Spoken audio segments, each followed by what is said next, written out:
সকল শিক্ষার্থীকে স্বাগত জানিয়ে শুরু করছি ম্যাথ ক্লাস। আজকে ম্যাথ ক্লাসে চতুর্থ শ্রেণীর আমার গণিত চ্যাপ্টার 1 পেজ নম্বর হচ্ছে 14, অঙ্ক নম্বর হচ্ছে 10 এবং 12 অঙ্ক নম্বরের সীমার কাছে একটি 100 টাকার নোট আছে। সীমা বন্ধুকে কি কি জিনিস কিনে দিতে পারবে। এখানে দেখো বাজার করি, জিনিসের দাম দেখি এবং কি কি জিনিস কিনবো ভাবি। দেখো এখানে বন্ধুকে যেহেতু দিবে, এখানে সীমার বন্ধু, তাহলে অবশ্যই ভালো জিনিসই দেবে কিনে। ক্যাপ আছে, ব্যাট আছে, তারপর দেখো একটা খাতা আছে, মনে রাখার মতন এইগুলো জিনিস কিনে দিতে পারে। দেখো তাহলে লিখি এই 100 টাকার মধ্যেই কিনতে হবে। তাহলে দেখো, তাহলে আমরা লিখব সীমা তার বন্ধুকে কিনে দিতে পারবে। লিখি সীমা তার বন্ধুকে কিনে দিতে পারবে। সীমা এই 100 টাকার মধ্যেই কিনবে, তাহলে আমরা এই 100 টাকার চেয়ে কম বা 100 টাকার সমান এই জিনিসপত্র ব্যবহার করব। জিনিসপত্রের যে মূল্য 100 টাকার সমান বা 100 টাকার কম হয় সেটা। তাহলে দেখো সীমা তার বন্ধুকে কি কি কিনে দিতে পারবে সেটা আমরা লিখি। 20 টাকায় একটি খাতা।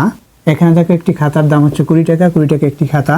এরপর দেখো এখানে একটি পেয়ারার দাম 5 টাকা, তাহলে যদি 5টি পেয়ারা কিনে দেয় তাহলে 25 টাকা লাগবে এবং 4টি পেয়ারা 20 টাকা, 4 5 20। তাহলে লিখতে পারি আমরা 20 টাকায় 4টি পেয়ারা। এরপর দেখো এখানে ক্যাপ আছে, 25 টাকায় একটি ক্যাপ, 25 টাকায় একটি। এখানে টুপি আছে একটি, টুপি লিখি টুপি। এখানে খাতা কিনে দিলে তাহলে অবশ্যই পেন্সিল কিনে দিবে বা কলম কিনে দেবে। এখানে কলম নেই, পেন্সিল আছে দোকানে, তাহলে পেন্সিল লিখি। 3 টাকায় একটি পেন্সিল। অবশ্যই লেখার জন্য পেন্সিল কিনতে হবে খাতার সাথে সাথে। 3 টাকায় একটি পেন্সিল।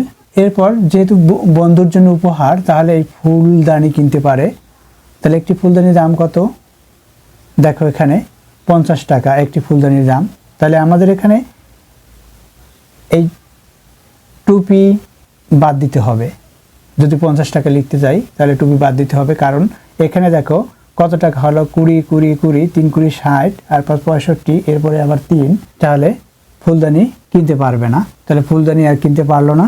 এই মতো অবস্থায় কি কিনতে পারে? তাহলে দেখো এখানে জল কিনবে, জলের অপর নাম জীবন, তাই বন্ধুকে জল তো অবশ্যই উপহার দিবে। 2টি জলের বোতল দিয়ে দিই, কারণ বন্ধুর জন্য জলের বোতল অবশ্যই দিবে। অনেক দূরে বন্ধুর বাড়ি, জল খেতে খেতে যাবে। তাহলে লিখি 20 টাকায় 2টি জল ভরা বোতল। এখন আমরা এগুলো হিসাব করব কত টাকা হলো। দেখো এখানে 20 20 20 20, তাহলে 4 বার 20 হলো, 4 20 80। এরপর এখানে 5, এখানে 3 হলো 8, মানে 88। দেখো 88 টাকার বাজার করা হলো বন্ধুর জন্য। এরপর বাকি থেকে কত? এখানে 100 টাকা আছে, বাকি কত থাকে সেটা আমরা বের করি। তাহলে দেখো এখানে 88 টাকা, এরপর হচ্ছে আমরা যদি 2 যোগ করি 90, এরপর আছে আর 10। তাহলে আমরা দেখো আরও বন্ধুর জন্য কিনতে পারবো এরকম কিছু আছে। এখানে আম আছে, একটি আম কিনতে পারে। তাহলে লিখি 8 টাকায় একটি আম কিনতে পারবে। 4 টাকায় একটি কলা।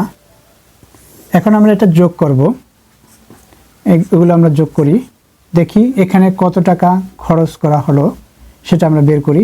এখানে 5, এখানে 3 8, এই 8-এর সাথে 8 যোগ করি 16 হবে। তারপর 4 যোগ করি 20 হবে, 20 0, হাতে 2, এই 2 এই 2 এই 2 এই 2, আর হাতের 2 যোগ করলে 10 হবে, 100।